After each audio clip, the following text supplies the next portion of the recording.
My name is Jeffrey Williams, animator, director, and producer. This is Mead, or at least a part of him. I produce pictures and created the video game Darkstar, the interactive movie. A collaborator on that project was comic artist Richard Corben. We met 25 years ago and worked on projects together starting in the mid-90s. I didn't meet Corb as a fanboy, but I was one, and am to this day. I discovered his work in the early 70s.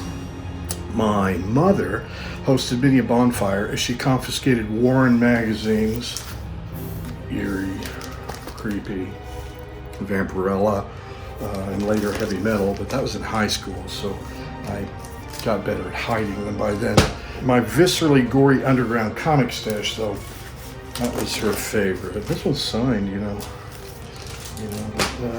I mean, they said adults only right on them, so it's kind of hard to get mad at her.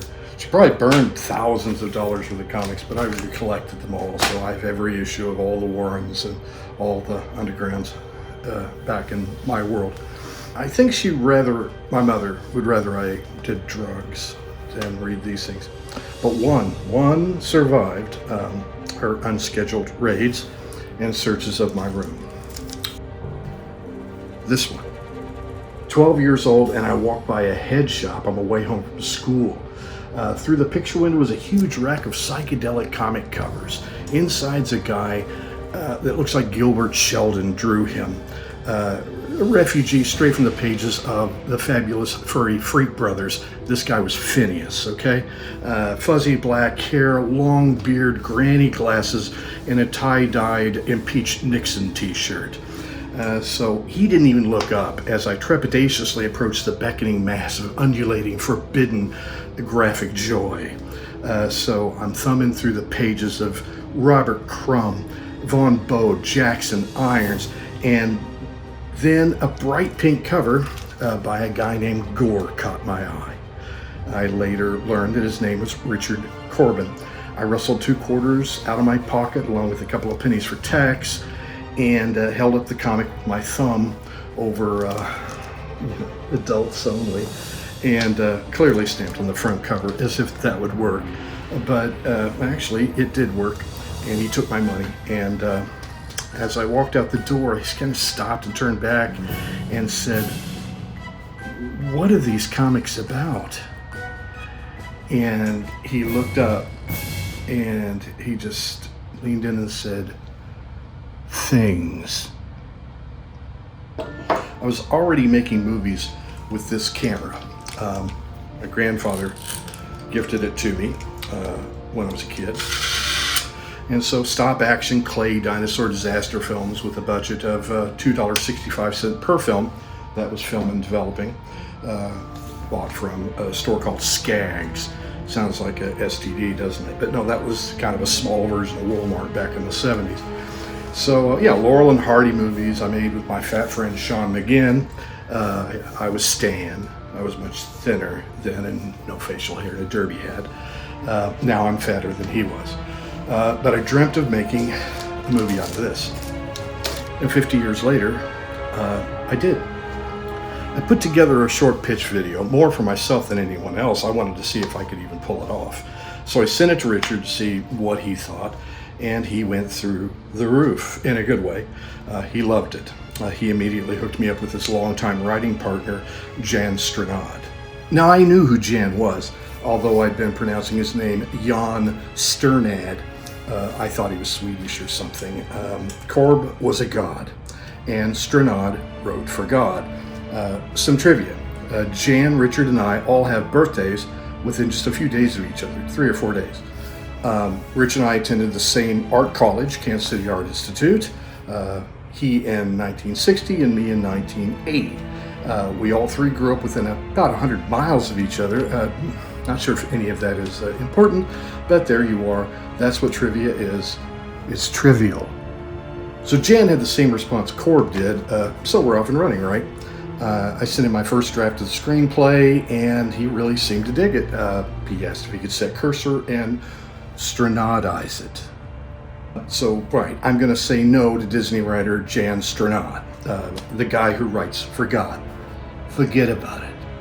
So together we honed a bunch of words together and dialogue into a finely honed gem of a working script. I mean, it's really good if we do say so ourselves.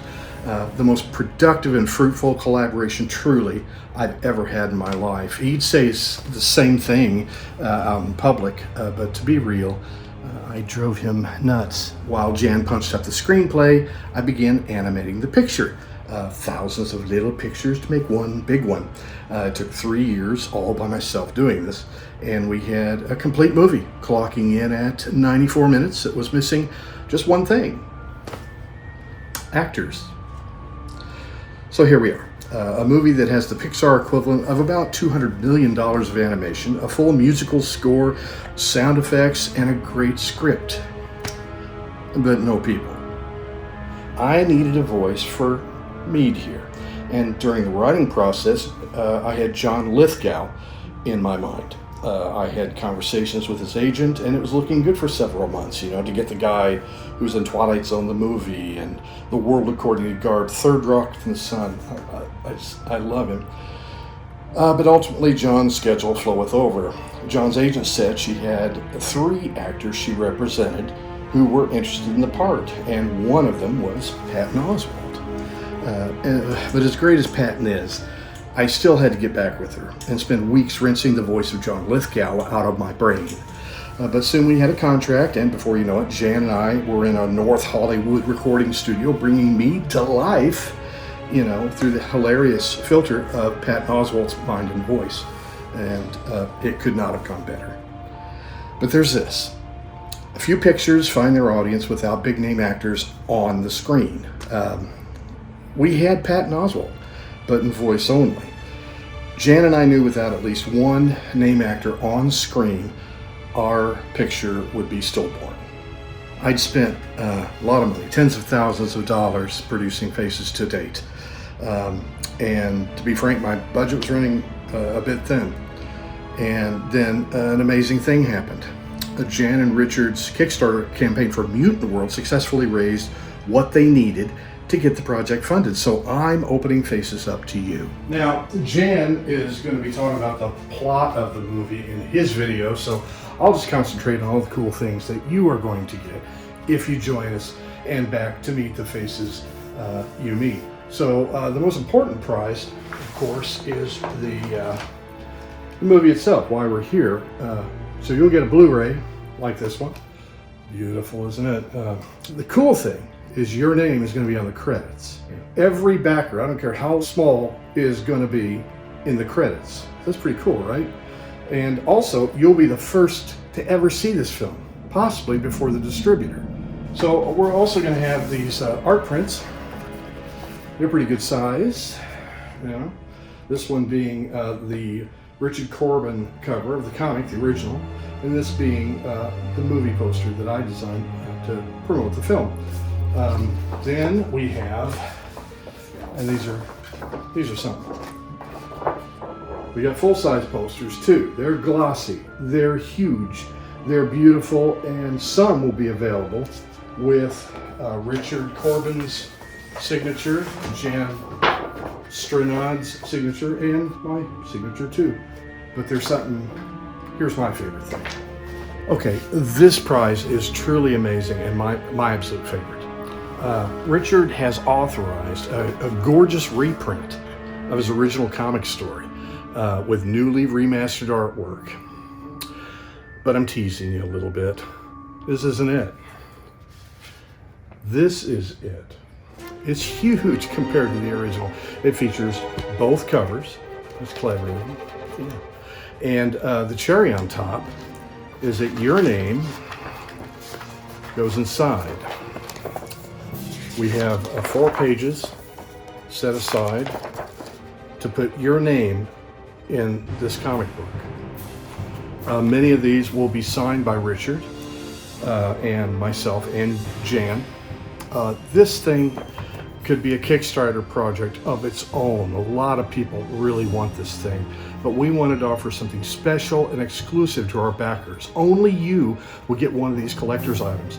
The printing is strictly limited to Kickstarter backers only, so everybody else, sorry, But there's a little bit of a silver lining for them as well. I asked Richard on the phone if he'd be interested in illustrating and producing a new graphic novel of To Meet the Faces You Meet based on Jan and I's script. Now that'd be much longer than 16 pages, obviously. This would be a Den or a Mutant World. This would be Rip in Time. It'd be a series. We'd need to get Heavy Metal or maybe Dark Horse, somebody like that on board, you know, to publish the thing for him. And I thought you'd find that interesting. Okay, so we have two more very elite props available that I want to tell you about. One is, it goes along with this thing that I'm still working on. The robot hand that Gillette has to have, ouch, because this happens.